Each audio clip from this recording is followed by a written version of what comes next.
2 hours in.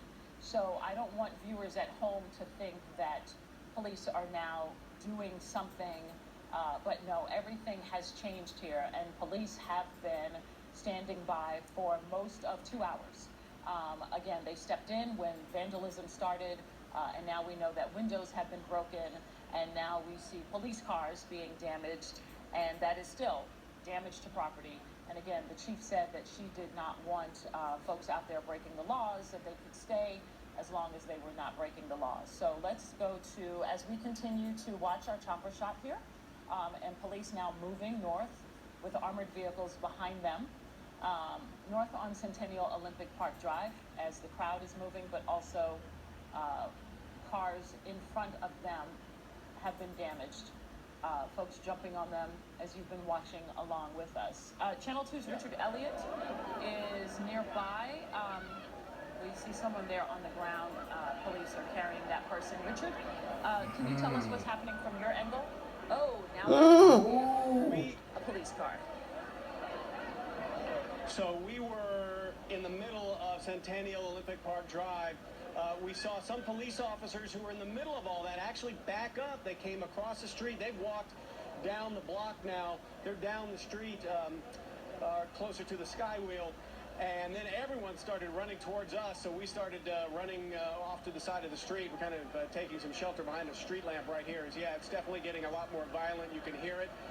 And if the police start moving in, the crowd starts running, which is what you're seeing right now. Richard, can you tell what that smoke is? Police are going to have to move in to stop some of this. Richard, can you see the smoke? Is that... I can see the smoke, but I can't see what's causing it. I don't know if it is some type of gas that's been sent by the police or it's a fire extinguisher. I can't tell from our angle right here. Okay, all right. I don't know what you were able to see from your vantage point, but we have seen several people, male and female, jumping on cars, breaking car windows, using a barricade to try to break the windows as well. I see someone's got something that they're hitting a car with right there. So a skateboard, okay? So he's using his skateboard to vandalize the car. So this has all happened in the last 10 minutes perhaps. We did see them right as we were taking your live shot trying to rock a police car. But I don't think they were successful with that. I didn't know if that smoke was a result of that, of what was happening there. But we've seen the crowd definitely turn unruly in the past 10 minutes. Ooh, when it gets dark outside, that's what's going to get worse. Richard, from your vantage point, or maybe we should get another... Well, Justin, let me point out, too, that police officers are being hit. There's definitely more pushing and shoving. There appears to be certainly something happening there. What is that? Yeah, there's a police officer standing right so in the middle of the pink street. spray is what is the pink spray? Oh, they're spraying it's something. some sort of repellent, clearly, and they're going to be forced to disperse. This is just not going to stand, and they have a plan for this. No. My guess is that other officers will soon be moving in closer.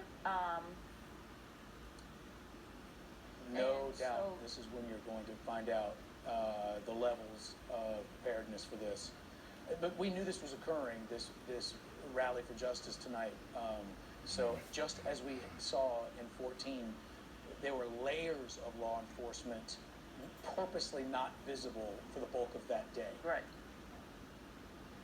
What we're seeing right now, if you're just turning on Channel 2 Action News here at 8 o'clock, straight up, Friday evening, May 29th, is what started as a peaceful rally for justice, people exercising their rights, has deteriorated here in maybe just the last 10, 12 minutes into, first it started with damaging the doors at the CNN Center downtown next to Centennial Olympic Park, and then one of those steel sort of crowd control barriers was picked up. That started it, vandalizing police cruisers, and then what we just saw a moment ago was a pink sort of aerosol sort of substance, and we can only imagine that that is some sort of pepper spray or similar designed to disperse the crowd as arrests are now somewhat plentiful.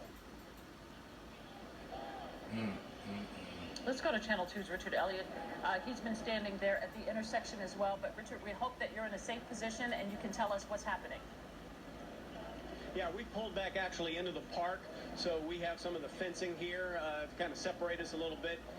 It kind of, our angle is not as good as it was before, but you can still see the crowds milling about. There's some kind of smoke, and I'm not sure what it is. It's not pepper spray or mace or anything like that, because I've experienced that before. It's just some kind of acrid smoke smell that's coming from that area. Damon, let me... Well, and Richard, let me just say to you, we couldn't tell if that was coming from the police officers or if that was coming from people in the crowd. We didn't have a close enough look to be able to tell if that was something the officers were using or perhaps smoke bombs that someone had in the crowd. And it could have been, we just don't know. But all the police officers that were up there with those cars pulled back, and now they're down here on Centennial Olympic near Turner Drive. They're just kind of biding their time back here. They're just waiting to see what's going to happen next. If we look back up this way, most of the smoke is cleared, but you can definitely still smell it in the area. While you were talking, police did have several people in handcuffs that they were moving away from what was happening. Things are still being thrown, and yes, you can see police cars are damaged, and it looks like police doors are open. It's interesting. Someone's in a police car. Yeah, it's interesting to note that it looks like containment is the plan, because clearly law enforcement could go in there right now and take care of business because you have people all over their property. Yeah, several police. Mind you, Atlanta Police Department has nothing to do with what happened to Floyd or in Arbery, nothing. But we all understand why the protests are happening. We get that. We don't mean that there's a total disconnect. It's just that now imagine how tense it is and frankly frightening. If there's a better word, I'd like to find it. For the police officers who are now in the midst of this, and it's obvious they're the target. Their property is a target, and decisions are being made right now in real time of, okay, if this has been the situation where people are trashing police vehicles, then are we containing it to sort of that quadrant? So that we don't get mass property destruction. And there's a lot of smoke. I'm really concerned about this amount of smoke that we're seeing now. It looks like thick black smoke coming. There we go. Okay, so now someone has set a police car on fire. So there is at least one car on fire. Doors of several police cars are open. So they are in the cars and now setting them on fire. This is just a matter of time now. This is downtown Atlanta tonight. Yeah, and so we're now, congratulations Atlanta, doing what we don't do. It's now part of us. So this is now part of our new reality. And how do you stop this fire from spreading? Well, I'm not qualified to answer that question. But so just looking at this now, this is not good. So a decision's going to have to be made here, and a real value judgment's going to have to be figured out on the danger in which to put law enforcement versus containment, because this is about as bad as we've ever seen in this town in our careers, certainly, and the visual says it all. Resulted to violence. I would imagine they're going to have to cherry pick the bad actors here pretty quickly and see if they can extricate them from the situation. The folks who are sort of ramping it up.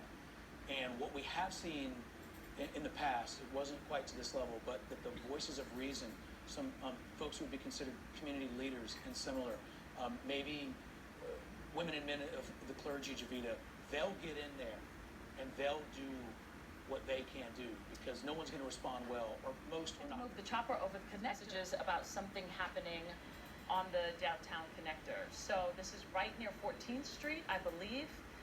We see several police cars there, but and people standing on the side of the highway there, but we don't know. Can we get News Chopper 2? And I know we're being cautious, but I'd like to push in on that shot if we could, because we're trying to understand what the police presence is, and the protesting doesn't look violent there. It could just be people attempting to block the connector. Right. That's the text message that I'm getting from someone who lives nearby. Okay. And yes, and so we're now working on that. Our newsroom is trying to figure that drive right near Marietta Street in front of the CNN Center. So what started out as pretty peaceful, but again, kind of aggressive. then took an ugly turn in about the last 15 minutes or so. Javita, isn't that remarkable? You are looking at law enforcement standing down, watching police cruisers burning. Right. I mean, there is a whole story in that in itself. Right. And now as we look on the right side of your television screen this evening, your phone, your iPad, however you're watching in this modern world, you see that there's an effort for some folks to get onto the connector, which is of course inherently disruptive and something we've also seen in the past. Yeah. And watching these images, you guys, Jovita and Justin, joining you guys here for the 8 o'clock hour, it's incredible to see. You guys talked about decisions being made, and Justin, what a great point. And it looks